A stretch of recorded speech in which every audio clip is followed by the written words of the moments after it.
probably about 2016, there was an election, and then I had this event, this severely traumatic event that affected me as well as my family. And what I found out in the meantime was that my cousin had sent me some documentation from my grandfather, my father's father, stating that my grandfather was an enemy alien during World War II. Well, me being very curious, I Google everything. And I wanted to know, what exactly did that mean? You know, family secrets. This was never told to me. My father never told me. My mother never told me. Well, through my research, I had realized that during World War II, not only were Japanese people interred into these camps, but so was Italians, right? And some Italians weren't interred, like my grandfather, who carried around that document in his wallet. Well, also, I had to Google, what does that mean to me? Well, what that meant to me was my grandfather was never a citizen.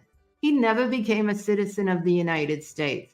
Because he never became a citizen of the United States, my father, born in Queens, was also a dual citizen. He was born in the United States, my dad, so that gave him automatic citizenship. But he was born to a man who had Italian citizenship.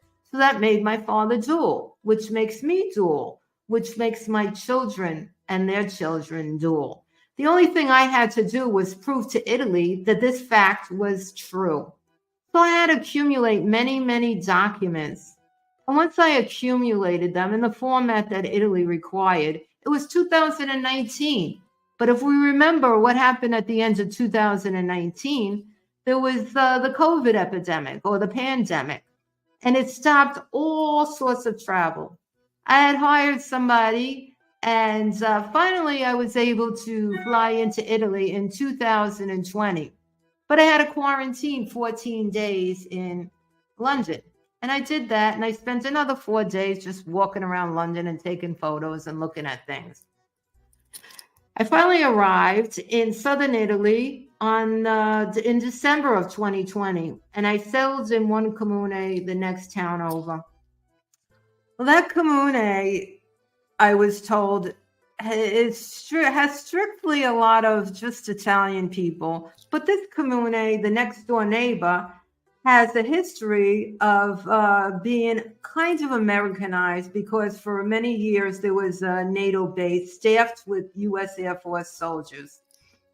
So I decided to come here. There was a larger selection of people that spoke English.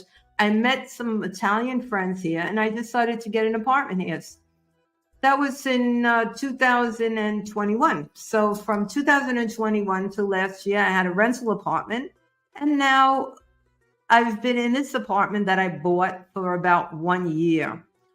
So join me on my journey as I talk about how to acclimate yourself into Italy. It's not as hard as people say it is. I'm going to tell you this. My worst day here is way better than my best day in the United States. I have no fear. I don't worry. I have no trauma. I feel protected. I feel like I'm being taken care of. I feel like I'm in a beautiful environment, and I have friends and I have a community. So join me here on my next episode of Living in Italy. Ciao.